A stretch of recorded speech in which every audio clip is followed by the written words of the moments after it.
manusia masuk masa-masa aman. Cuma masa ini tidak lama, kata Rasulullah.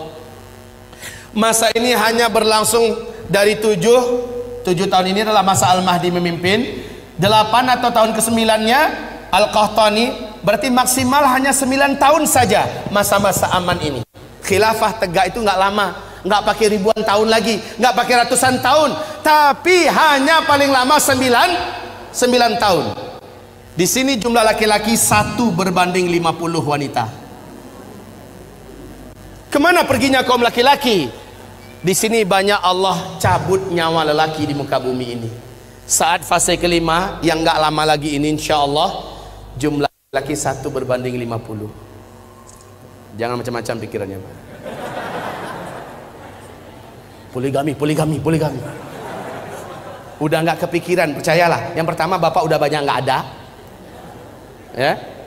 Yang kedua, saat itu kalaupun masih hidup, insya Allah fikir bapak full memikirkan amal soleh dan ibadah yang kuat sekuat-kuatnya kepada Allah Subhanahu wa Ta'ala.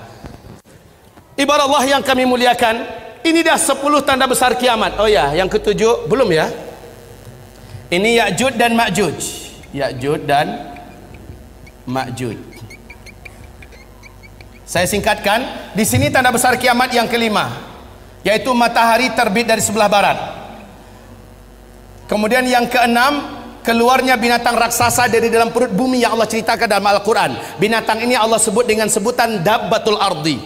Berkaki banyak, bertangan banyak, dapat berbicara dengan manusia, membawa cincin Nabi Sulaiman, tongkat Nabi Musa. Binatang ini muncul di 3 tempat yang berbeda di muka bumi di waktu yang berbeda-beda, memberi tanda kepada manusia yang masih hidup. Yang beriman akan dibuatnya bercahaya bersih wajahnya dan terang benderang. Sementara orang kafir dibuatnya wajahnya menjadi gelap, hitam dan buruk rupanya. Lalu binatang itu kembali tenggelam. Barulah setelah itu tanda besar kiamat yang ke-7, bertiup angin lembut kematian dari timur, atau dalam hadis Nabi mengatakan dari negeri Yaman, ya. Angin lembut kematian, saya singkat saja ALK, angin lembut kematian. Yang wafat oleh angin ini hanyalah orang yang beriman saja. Walaupun imannya seujung kuku, kata Nabi, dia hanya kenal dengan Allah dan percaya Allah itu ada, maka dia akan dijemput oleh angin ini. Saat dia tersentuh oleh angin tersebut, walaupun dia di dalam gua, walaupun dia di atas gunung, ada di lembah, ada di pulau, angin tersebut akan sampai ke sana. Saat terhirup olehnya angin itu, saat tersentuh dia oleh angin itu, dia pun tergeletak di tempat, meninggal di situ. Serentak satu muka bumi, umat Nabi Muhammad meninggal dunia. Inilah tanda besar kiamat yang ke-7. Tanda besar kiamat yang ke-8, 9, 10, insya Allah sudah tidak ada lagi orang Islam yang menyaksikannya. Maknanya kiamat besar, kehancuran alam semesta tidak akan pernah disaksikan oleh umat Islam, alhamdulillah, kecuali orang Islam yang gagal menyelamatkan imannya ketika Dajjal keluar. Kepeluang ini akan ditemukan, mungkin ada. Apa tanda besar kiamat yang ke-8?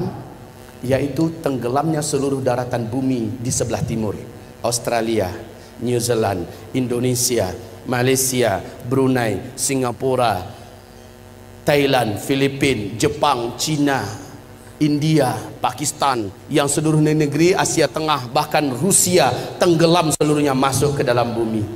Tanda besar kiamat yang ke-9 langsung menyusul, seluruh daratan bumi sebelah barat tenggelam masuk ke dalam laut, yaitu Brasilia, Amerika Serikat seluruhnya, Afrika, Eropa, ya, seluruhnya, Suriname tenggelam masuk ke dalam laut. Yang tersisa adalah satu ketul bumi, ya.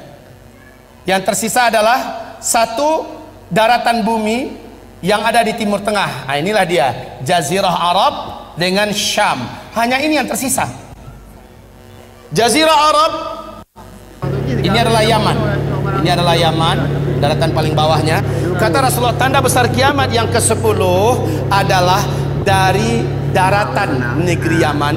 Dari dalam perut buminya muncul api yang teramat sangat besar dan kuat, panas setinggi-tinggi gunung, dan paling rendah itu setinggi bukit. api ini muncul yang menyebabkan orang-orang yang masih hidup di daerah ini kepanasan, dan seolah api ini akan mengejar mereka. Mereka lari sekencang-kencangnya menuju ke Syam. Saat seluruh manusia sudah bersatu dan berkumpul seluruhnya di negeri Syam, barulah malaikat Israfil meniup sangkakala.